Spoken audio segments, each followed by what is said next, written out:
အားလုံးပဲမင်္ဂလာပါဒီနေ့မှာဆိုလို့ရှိရင်တော့ဧည့်သည်ကမျက်ခုံးမွေးကိုတဘာဝဆက်ဆံလေးပြုလုပ်ချင်တယ်ကျွန်တော်ဧည့်သည်ရဲ့မျက်ခုံးကြည့်တဲ့အခါမှာအမွှေးပင်လေးတွေတော့ရှိတယ်ပေါ့နော်ဒါပေမဲ့အရန်ပါနေတယ်အမွှေးနည်းနည်းလောက်ပဲရှိတယ်ပေါ့လေခဏခဏလည်းသူမဆွဲတတ်ဘူးခဏခဏလည်းမဆွဲချင်ဘူးထိုးထားမှလည်းမသိချင်ဘူးတဘာဝဆက်ဆံလေးလည်းလှချင်တယ်ဆိုတဲ့အတွက်ကြောင့်မလို့ကျွန်တော်အတက်နိုင်ဆုံးတဘာဝဆက်ဆံလေးနောက်ဆုံးပေါ် technique နဲ့ magic hair stroke နဲ့အတူombre လေးကိုပါပေါင်းဆက်ပြီးတော့ပြုလုပ်ပေးထားပါတယ်ထုံစည်းထည့်ပြီးတဲ့အချိန်မှာအဲ့တဲ့နဲ့လိုက်ဖက်တဲ့ frame ကိုအရင်ဆွဲတယ်ပေါ့နော်ဆွဲပြီးတော့မှမျက်ခုံး shake ပုံစံလေးကျွန်တော်အရင်ချပြီးတော့မှပြုလုပ်ပေးတာဖြစ်ပါတယ်ပြုလုပ်တဲ့အချိန်မှာမနီမနာမရောင်ဘူးပေါ့နော်သွေးလည်းမထွက်ပါဘူးပြုလုပ်ပြီးတော့ရေလည်းထိလို့ရသလိုအရင်ခဲလို့ဆရာလည်းမလိုဘူးပေါ့နော်ဒါဒီနောက်ဆုံးပေါ် technique ဖြစ်ပါတယ်ဆေးကိုလည်းကျွန်တော် made in Germany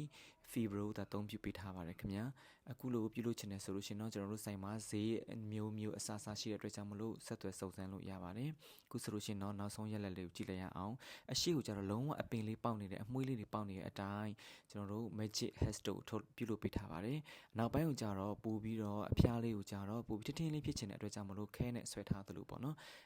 ပို့ပြီးသေးသက်နဲ့ကြာရှိခံအောင်ပြုလုပ်ပေးထားမှာဖြစ်ပါတယ်ခင်ဗျာအခုဆိုလို့ရှိရင်တော့လုံးဝတေးသက်လှပပြီးတော့တဘဝဆန်နဲ့မနီမနာမယောင်ပဲနဲ့ပြုလုပ်ပြီးတော့ရေရဲတန်းထီလို့ရတဲ့ဆောင်းရံရှောင်ရံသိပ်ပြီးတော့ခဲလို့ဆရာမလို့ပဲနဲ့မျက်ခုံးတစ်စုံရရှိမှာဖြစ်ပါတယ်အခုဆိုရှင်တော့အရှိပိုင်းလေးကိုကြတော့အပင်လေးပေါက်နေသလိုမျိုးနဲ့အမီပိုင်းလေးမှာခဲနဲ့ဆွဲထားတဲ့ပုံစံမျိုးလေးကိုတေးတက်လှလှပပလေးကိုရရှိမှာဖြစ်ပါတယ်ကျွန်တော်တို့ဝန်ဆောင်မှုလေးတွေကိုအရင်အောင်ကြိုက်နေတတ်တယ်ဆိုတဲ့အတွက်ကြောင့်မလို့ကျေးဇူးတင်ပါတယ်